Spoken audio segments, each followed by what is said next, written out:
we have a very special collection of artefacts to share with you today, and all of them belong to a soldier called Will Stevens. Charles William Stevens, known as Will to his friends, was born in Swaffham Bulbeck in February 1876.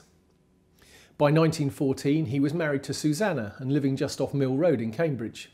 And when the war broke out, he enlisted in the 11th Service Battalion of the Suffolk Regiment, nicknamed the Cams Suffolks because they were nearly all men from Cambridgeshire. He was swiftly promoted to Lance Corporal and saw service during the Battle of the Somme. A year later he was promoted to Lance Sergeant, just in time for the attack at Rue Chemical Works during the Battle of Arras. On the morning of the 28th of April 1917, as the 11th Suffolks headed off over the top towards Rue Chemical Works, they came under very heavy German machine gun fire. Sergeant Will Stevens was killed in action and his body wasn't found. He was recorded as missing in action and his name was later added to the Arras Memorial to the Missing.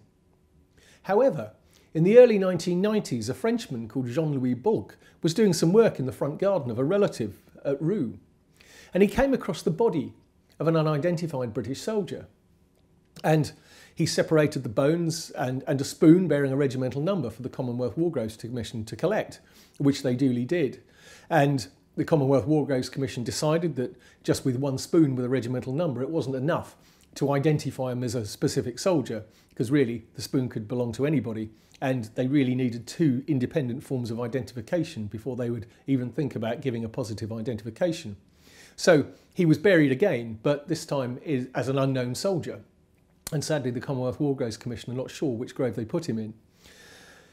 In the years after, Jean-Louis, having made a note of the number, continued to research the rest of the remains that he'd kept, and he was eventually convinced himself that the soldier was indeed Charles William Stevens of the 11th Battalion Suffolk Regiment.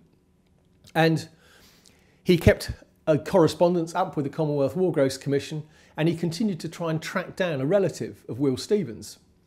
And eventually, really owing to the invention of the internet, eventually he actually found an article about Will Stevens which tied his name together with his grandson, Colin Fakes, who lived in Cambridge. And he was then able to ring up Colin and leave a message on his answering machine which said, "Hello Colin, I have found your grandfather." The two of them then got together and Jean-Louis brought a case full of artefacts over to Cambridge via Stansted Airport and brought all these bits and pieces in a little suitcase which he handed over to Colin, and Colin then had them all mounted in a frame. In 2015 we met Colin at Cambridge University Library, and he'd got all these bits and pieces in a frame, water bottles and bits of belt and bits of gas mask and all sorts of things. And we said to him, "Oh, this is very interesting. Is your hobby walking the battlefields and picking up bits and pieces, picking up souvenirs?" And he said, no, this is all the stuff that my grandfather was wearing and carrying on the day that he was killed at Arras.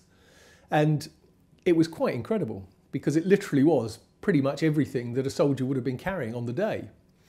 And that includes his water bottle, his 1914 patent leather equipment, the remains of his mess tin, the contents of his wash kit roll, another spoon, so there's knife, fork, spoon, razor, comb, lather brush, toothbrush, exactly what should be in the wash kit roll. The contents of his sewing kit, the wallet that was in his breast pocket, complete with the change and the spare Suffolk Regiment cap badge. There was his pocket watch and chain, his Cams Suffolk shoulder titles, the remains of his small box respirator, a pair of long-handled wire cutters which were only issued to the NCOs at the beginning of the attack, and also a small bayonet-mounted wire cutter as well. There was his bone-handled jackknife, the remains of his entrenching tool head and the entrenching tool handle. It was quite extraordinary. There were even the two shrapnel balls that had hit him in the head and killed him, and the other large lump of shrapnel that had broken his thigh. It is very, very unusual to have all of these things to a soldier, especially a soldier who you're able to identify. And I think that it is pretty obvious that this is a soldier who was an NCO of the 11th Suffolks during the attack at Rue Chemical Works. And I suspect that Jean-Louis was absolutely right, that these are all the artefacts that belonged to Will Stevens. Earlier this year, in April, on the 28th of April, on the 105th anniversary of the attack in which Will Stevens was killed, Colin Fakes and his wife Sue came here to Great War Huts and donated us all of the items that Will Stevens was carrying on the day, plus all the letters and all the paperwork and everything that came with it, and his medals and his death plaque. It's an extraordinary collection, it really is. And we've now laid it out so that it's all roughly in the places that it would have been when he was wearing it. So you can see everything in the positions where the wallet would have been in his pocket and where everything's laid out on his belt.